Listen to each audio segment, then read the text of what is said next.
Do you ever feel like your brain is wrapped in cotton wool? You can't focus and it's just you're not thinking clearly. You forget words as you're trying to speak. You walk into a room and wonder, why did I come in here? That's called brain fog. And it's not just in your head, it's in your brain. And a brain is telling you that something is wrong and it's struggling. So while it's common in midlife, especially for us women, it's not normal and it's not inevitable either. And it can be reversed. That's a good thing. If we don't correct these things that we're going to talk about today, there is a possibility that it could lead towards dementia later on in life, but that's when it is persistent. So we're going to talk about things that you can do to improve concentration, focus, memory, and get rid of that cloudy feeling. And we're going to show you 6 science-backed biohacks that will help clear the fog, boost your focus, and help you feel like yourself again. Now, biohacking is somewhat controversial, but I actually love the word because it is showing us lifestyle and nutrition strategies that can control your biology and physiology. And more research is showing that that is the best way to make lasting change without the side effects of medications. So stay tuned to the end because I'm going to share with you how to get my brain fog guide that's going to include brain food that will enhance mental clarity and my exclusive brain fog decoder tool. That can help you determine the cause of your brain fog and tell you what to do about it. All right, let's get started. Number 1 is magnesium L-threonate. It's a brain mineral. And why this matters is that magnesium regulates over 300 reactions in our body, including calming the nervous system and supporting neurotransmitters. And L-threonate is unique in that it crosses the blood-brain barrier compared to other forms of magnesium. So, and it also, magnesium is one of the most common nutrient deficiencies that has a widespread effect on our entire body. And this form particularly is helpful for the brain.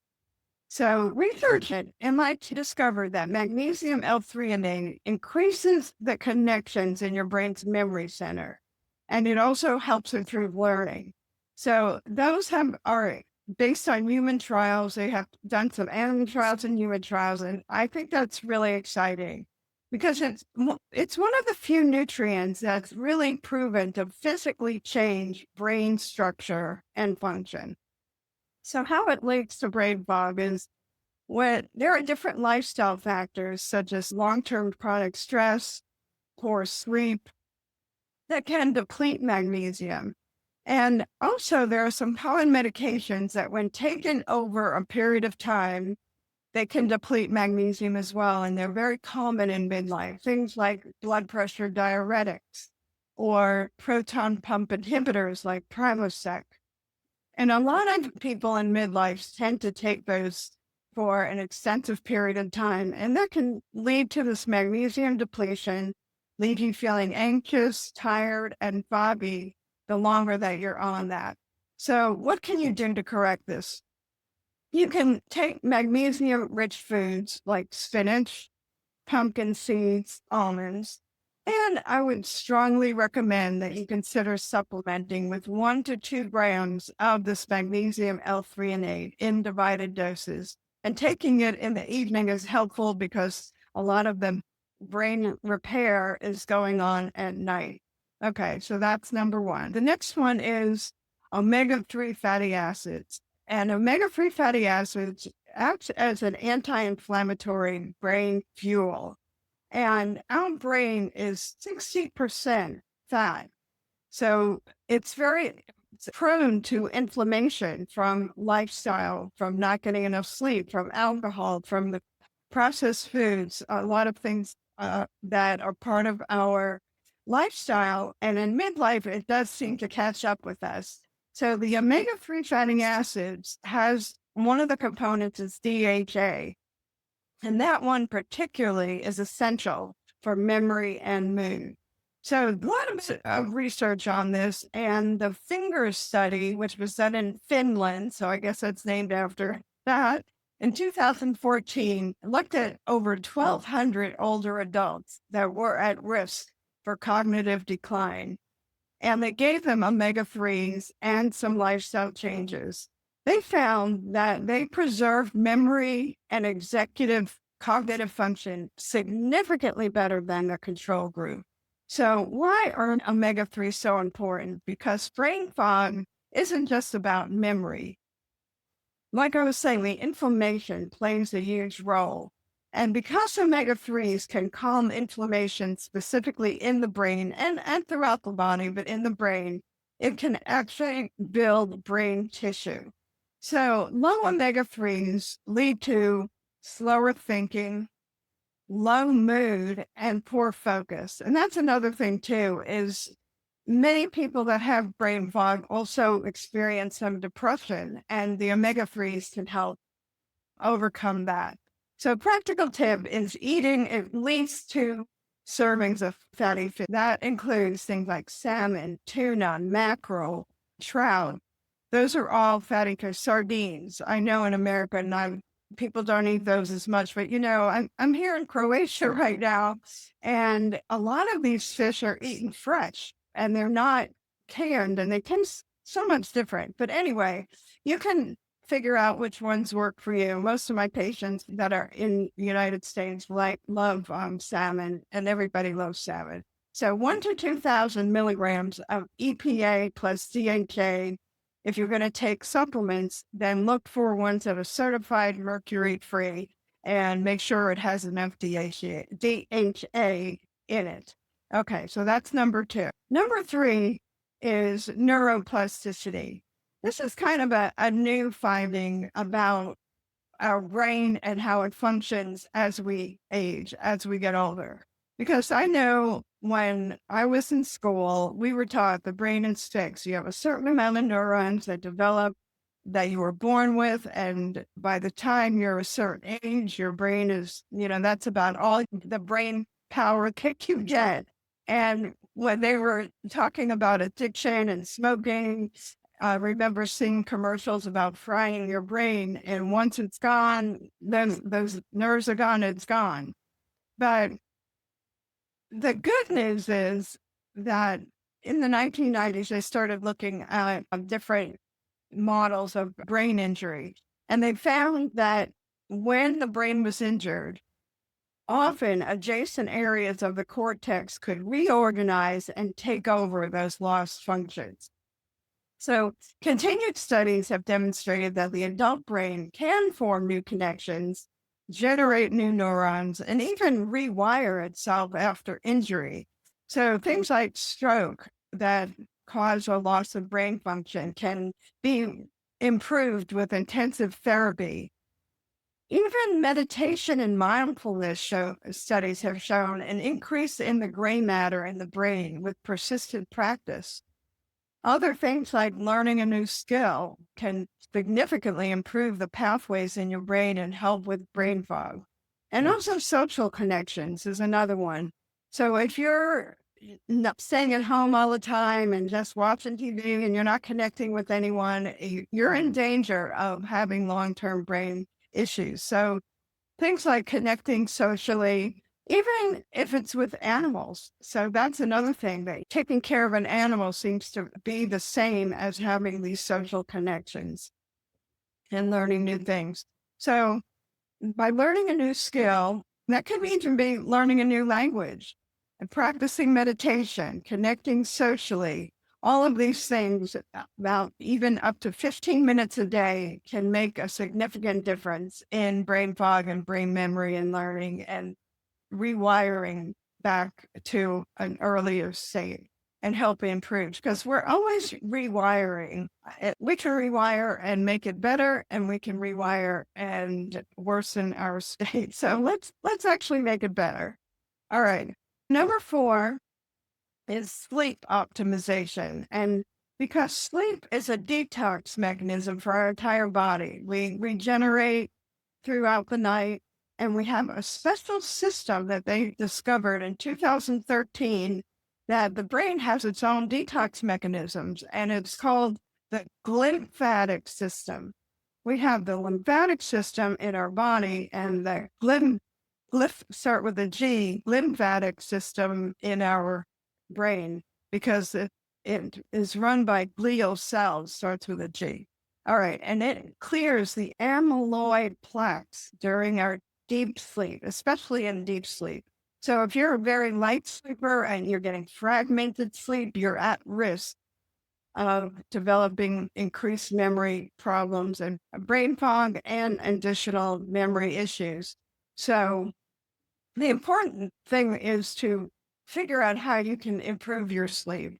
If you're noticing that you have persistent tiredness, difficulty concentrating, irritability, and mood changes, then that is an indicator that you're not getting good sleep. It could be sleep apnea can cause this fragmented sleep.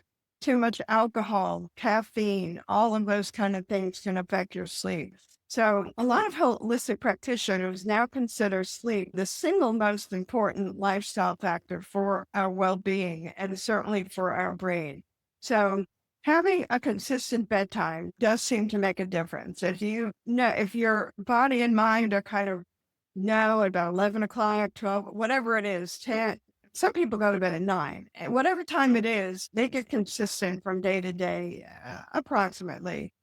Sleeping in a cool, dark room does seem to make a big difference. Having less clothes on is important, and being sure that all the shades are closed. I use an eye pillow to block out as much light as I can. And if you're going to look at your phone, please put it on bedtime mode so that it turns off the color and the blue light. That does help to improve the melatonin being released in your brain. And wind down with your lights out and without your phone for at least 20 minutes before bed. All right. The other thing is that you can do is, we were talking about magnesium earlier. Magnesium glycinate is a good form to take before bed because it relaxes your body and mind, and it can actually help with getting into that deep sleep. All right, that's number 4. Number 5 is movement, because movement helps to improve oxygen in the brain, and exercise is known to increase what they call BDNF, which is brain-derived neurotrophic factor. You don't have to memorize that, but they now call that the miracle grow for neurons. So we have miracle grow for plants, and BDNF is the miracle grow for our brain. And when it's reduced, we have an increase in everything from depression to memory disorder. So simple aerobic exercise increases the brain volume of our memory center and increases that BDNF. So like sleep, we talked about earlier, movement is free. The effects are immediate, and it's one of the fastest ways to clear brain fog and improve memory. So talking about a brisk 10-minute walk, like if you've been sitting at work for hours, get up and take a walk. Instead of going and sitting and having coffee, go and take a brisk walk to boost that oxygen, and you'll actually work better and that afternoon, and you'll increase that BDNF. So over a week, try to get at least 150 minutes of movement, which breaks down to 20 minutes a day. That's really not very much. Certainly you can improve and do more, but that's what it takes to improve your brain. All right, that's number 5. Number 6, hormone balance. All right, we all know that in midlife that our hormones change. It could be extreme for many women, could be at moderate to extreme. Everyone has it to some extent. Men experience it also, but to a much lesser degree. But what we're looking at is really all of the hormones have an effect, but you have estrogen is probably the biggest one that can cause brain issues. Progesterone and testosterone, which all 3 directly affect neurotransmitters. And that's why one of the things that I do when I'm doing my testing Using the Dutch complete test, it looks at if you're making your neurotransmitters properly. Estrogen is particularly involved with memory and mood. And so when you have low estrogen, it directly affects the hippocampus, which is the memory center. And for memory and learning, a lot of women express that very slow learning at work and things like that. And that can very stressful in and of itself. Now, progesterone calms the body. So estrogen is stimulate, progesterone calms. When you don't have enough of it, we get agitated and have more anxiety. So that causes kind of this midlife brain chaos. And as many as 60% of women experience brain fog during perimenopause and menopause and forgetting words and having poor concentration. And unfortunately, also involving depression, they're put on medications when what they really need is to have support for their hormones and some of these other things that we're talking about today, these other biohacks. So you can support these hormones naturally. And that may include eating phytoestrogens, which I'm going to go over in a minute, stress management, like we mentioned with meditation, breathing, and mindfulness practice, adaptogens like maca. If you have severe symptoms, I do strongly recommend that you get a holistic practitioner and do the testing. Hormone-friendly foods include things like flax seeds is a really good one, and that will help to give you fiber as well as provide some phytoestrogen. Soy, legumes are several of them. And in my guide that I'm going to tell you about in a minute, it does have a list of these and gives you recipes as well. I also would consider maca and ashwagandha. And maca, there's specific types that are good for women, and I recommend that you read my guide so that you know more about what kind to get. All right, so those are the 6.